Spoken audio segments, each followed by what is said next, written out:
Hello everyone once again, and welcome back to Packs and Recreation. And today we go once again back to Murders at Karlov Manor, because why not? Let's murder it and see what's up. You can tell I love a very polemic, I love polemic sets. If you see how many March of the Machine and Phyrexia all will be one I opened, it kind of tells a story.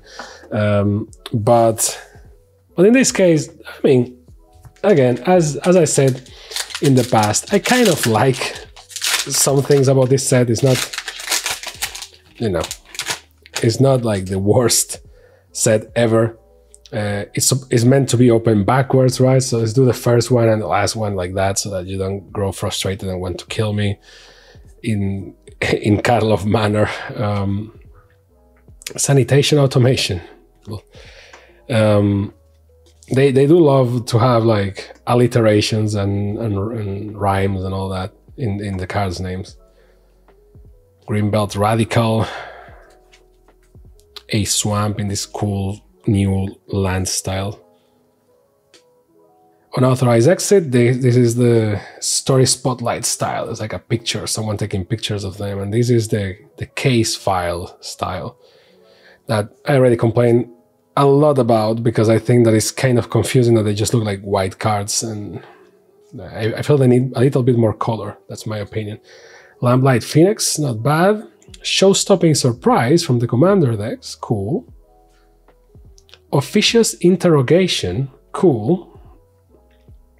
Cost one white, one blue, and one white, one blue more to cast for each target beyond the first. Choose any number of target players, investigate X times, where X is the number of creatures those players control. And a Merfolk token that is also a detective token. And last card of the booster is Ansrag Rampage, which is for 3 and 2 red. This thing is just kind of there, it happens, like the thing is enclosed in like a Pokeball or something because it's evidence. It's like a god or something like that, and then it just runs amok, and that card is okay, but the actual card from Ansrag, it's kind of cool and kind of broken, to be honest.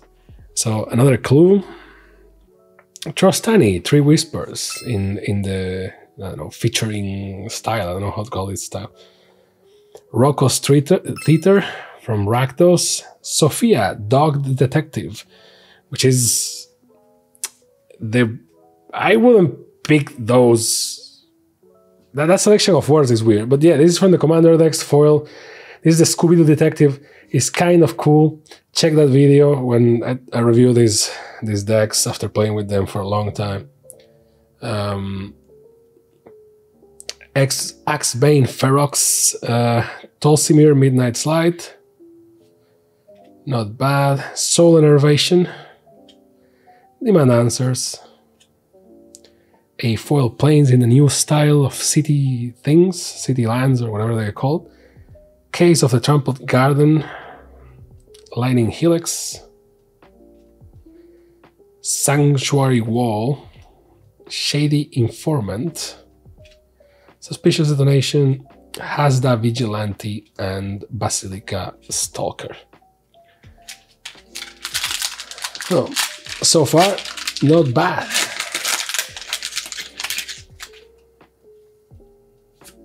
Detective Spider. Ooh, look at that. Niv Mizzet.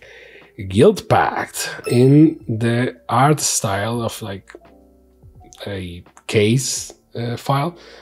Is Wooburg, is all 5 colors, and it says legendary creature, Dragon. By the way, he only appears in like the aftermath of the story, and just to say, yeah, I didn't care about the murders, I'm looking about something else. I want to make Ravnica like a tourist attraction. It's like the center of the multiverse. And it's like, okay, bro.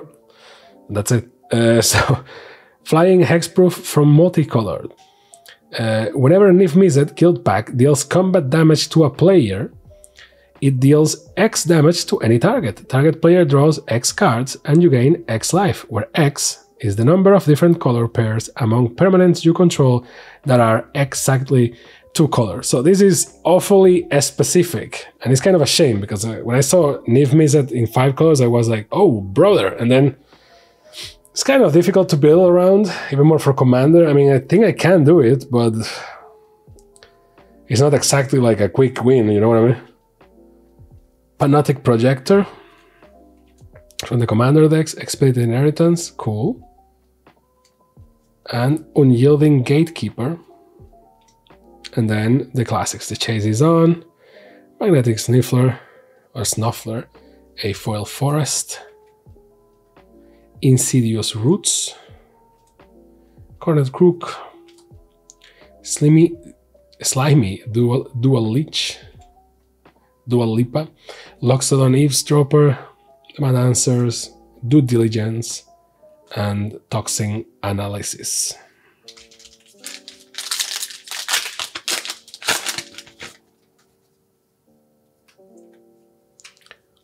Detective, Spider, let's see.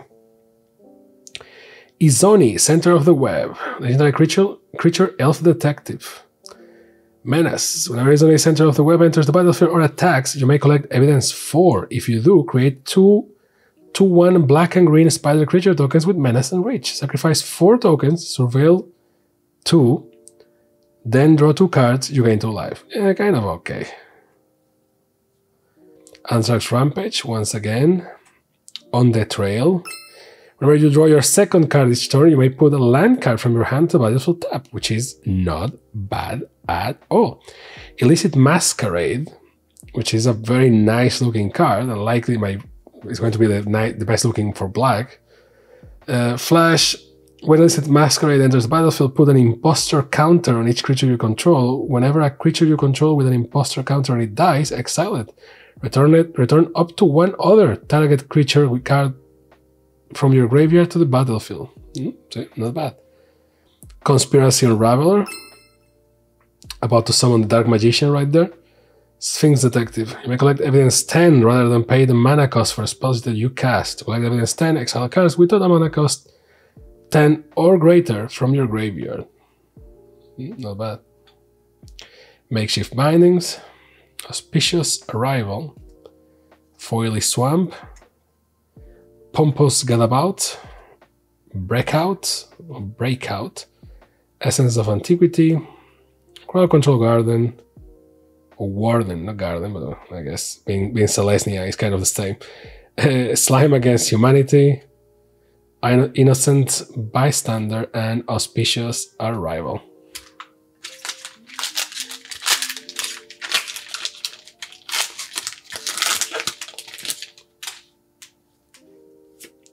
A clue. Krenko, Baron of Teen Street, in profile type, which is not bad. It's red. Aurelia, the Law Above, which is cool, but it's not as good as Aurelia, the War Leader. So that's a shame. Flying Vigilance Haste. Whenever a player attacks with 3 or more creatures, you draw a card. Whenever a player attacks with 5 or more creatures, Aurelia, the Law Above, deals 3 damage to each of your opponents, and you gain 3 life. So very good for Boros, which it makes sense. Redemption Arc, kind of cool. Krenko Buzz Crusher. Meticulous Archive in foil, which is always great. And then Wisp Drinker Vampire and Dramatic Accusation. A mountain in red city style, and well, a land here, Soul Innervation, Surveillance Monitor, Fairy Snoop, Extract a Confession, Bubble Smuggler, and The Chase is On.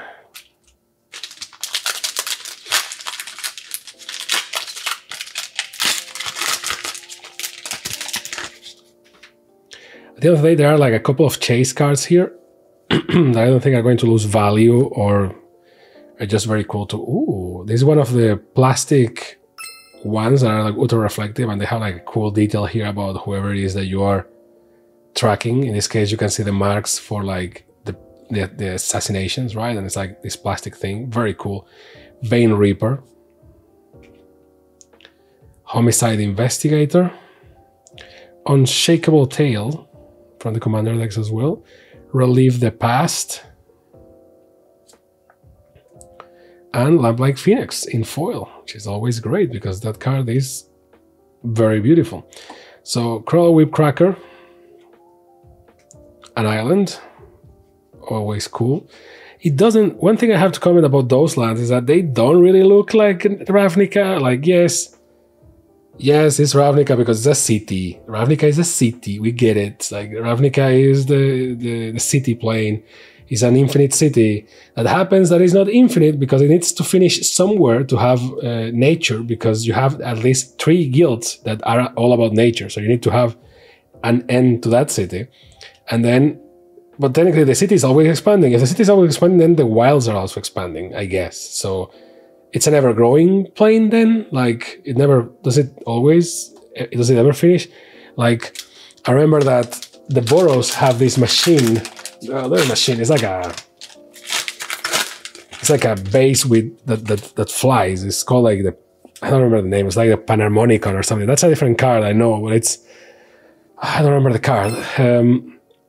And that's like their flying base, and I never forget that, because the whole lore about that thing is that they created it to go see what was beyond the sky, because the Boros Legion has angels, so they fly. The sky is not the limit, but they did this whole mobile base of operations that flies to try to go beyond the sky, to see like, oh, I get the same card twice, like white art and foil. Okay. To see like beyond the sky. It's basically to go to space. And they saw the blind eternities and were like, okay, pull back, right? So they didn't. Those are the things that I like. Like, basically they discovered that the plane is technically infinite to the sides because the city is always expanding, and apparently the nature around it as well, because you need to have nature, otherwise where is the city expanding at? And a lot of people don't seem to understand that Ravnica is a city that is always expanding, therefore it's only a city. But if it's only a city, then you have the Celestia, the Simic, and the Gruul of all, most importantly of all. Where do the Gruul live? Most of them, they always live in the outsides. It's like, okay, where are the outsides? So the city, part of the city is actually the wilds around the city. So that doesn't count, apparently, and they keep growing to the outskirts, and the outskirts are where, you know, ooh, Leyline of the Guild pack. Cool. I remember seeing this card and being like, oh, this thing is going to be useful. And technically, for a mono green deck, you can still cast this one, but if it's in your opening hand, you might begin the game with it on the battlefield, which is always great. And each non-land permanent you control is all colors. Lands you control are every basic land type in addition to their other types. So this is amazing for 4 or 3 or 5 color decks overall.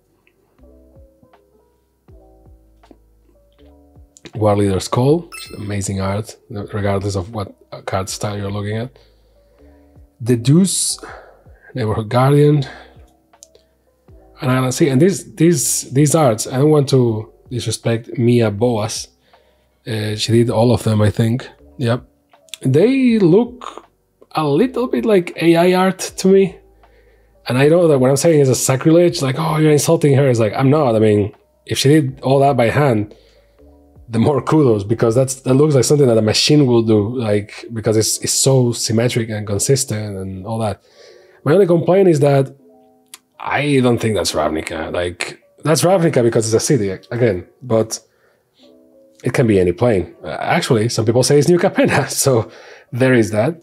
But, you know, that's... Even the name is confusing. Murders at Karlov Manor. A lot of people were calling this, even myself, were calling this Markov Manor. Because, well, we know there is a Markov Manor. We forgot about the Karlov one. And it makes more sense to have a murder in the vampire one than it has here. But it happened, right? So here we are. And Murky's at Karlov Manor is so murky, everything is so muddy. I don't know. But overall the theme is there, right? So if there is one thing that I have to say, and I will say always in defense of this set, and that thing is, if there is a city like Ravnica, there has to be scenarios like this ones. There has to be like a police to investigate a thing, and crime scenarios and all that. So I am not 100% against it. I'm not 100% against the story and the conclusion that they reach about how they only care because everyone is just self-centered, and they only care because they started to kill high-profile guild members, because when the people being killed were guildless, no one cared. And that's like, oh, that's actually a good point. Like that's a good thing. Let's talk more about that. And then the story sadly goes, no, sorry, no time.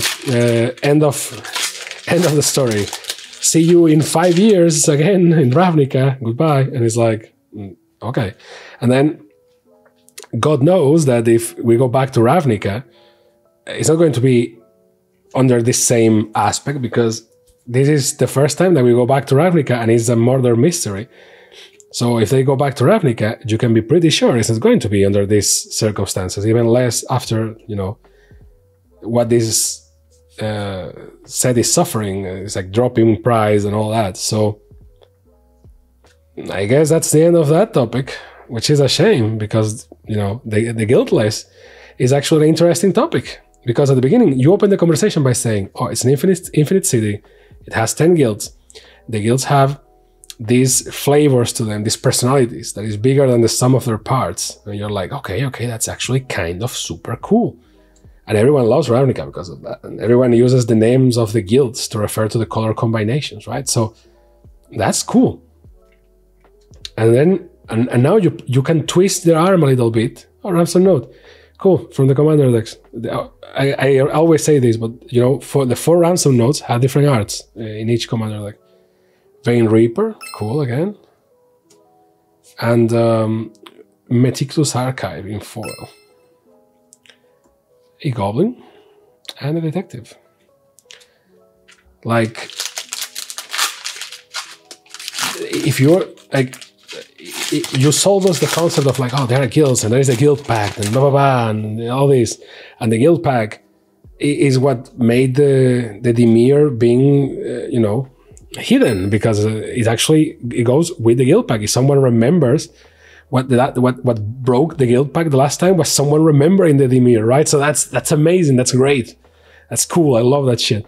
And Teysa, by the way, and Ansrag, the Quake Mole. This thing is becoming crazy popular because it's kind of broken. For 2, 1 red and 1 green, so for 4 essentially, is an 8/4 that says whenever Ansrag the Quake Mole becomes blocked, untap each creature you control. That's already good.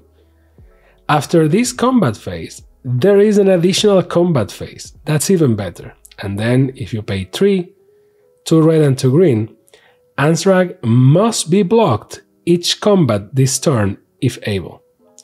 So whenever it becomes blocked, right? So you attack, it becomes blocked, combat phase, it attacks, it becomes blocked, combat phase. Like there is a, I know what they're trying to do is like the thing goes berserker and is unless someone stops it, it just keeps going until it removes everything from the battlefield. But damn, that card should be a lot more expensive. Origin Necropsy, not bad. Steamcore Scholar. In foil, Fanatical Strength. Coerce to Kill, and then a Mountain. Meddling Youths. Case of the Burning Masks. Long Goodbye. See, like I was confused about, oh, where is the black? It's like here, but that doesn't look like a black card, does it? Granite Witness. Topiary Panther. Benthic Criminologist. And Offender at Large. And now, last but not least, in Murders at Karlov Manor.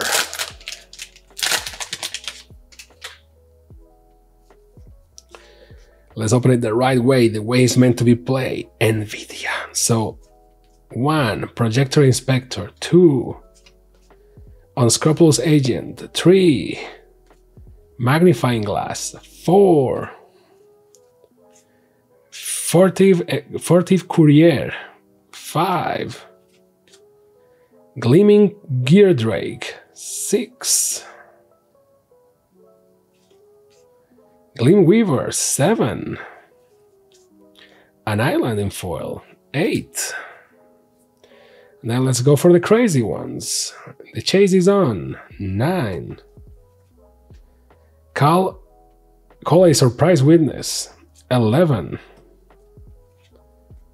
Esrim, Agency Chief, 12. Nice.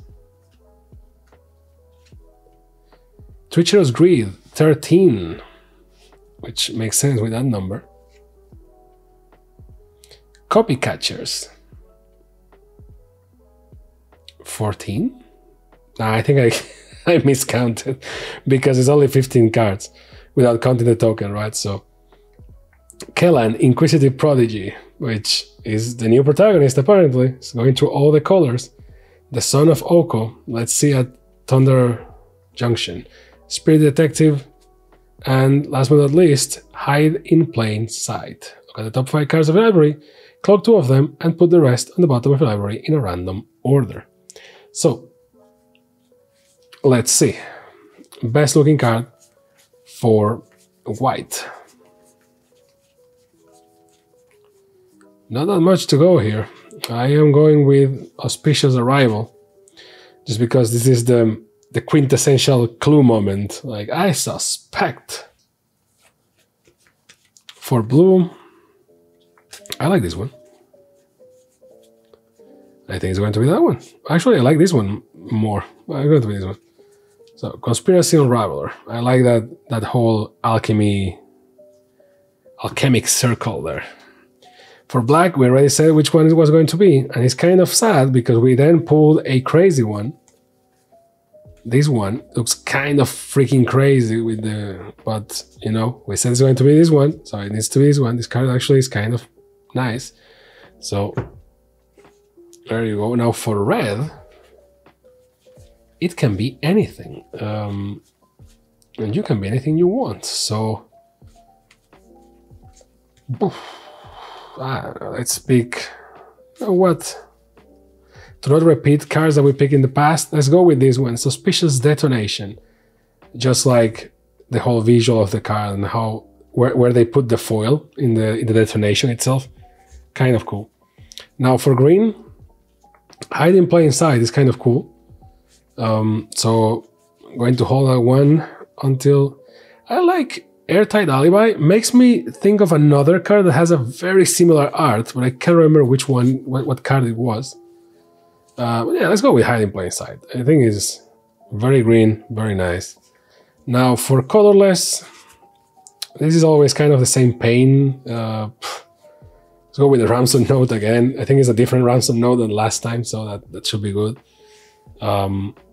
With these lands, I always have a hard time because, like, whatever. I go with the Rakdos one because it's a theater and all that, so I think it's cool.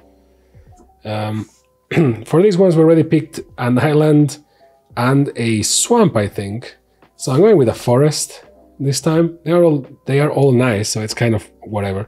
And for multicolor, the chunkiest boy here, I like the Agency Chief a lot, I have to say. So let's see. Well, War Leader's Call is always nice looking.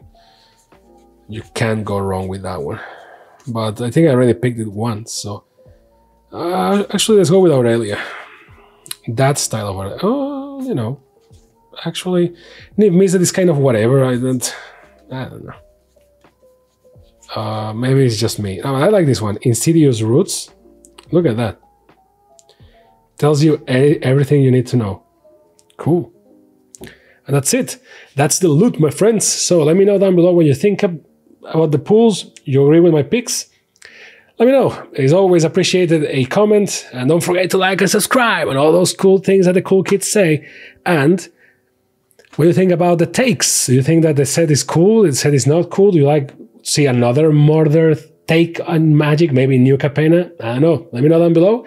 And as usual, thank you very much for your time. I hope to see you next time on PAX and Recreation. Bye.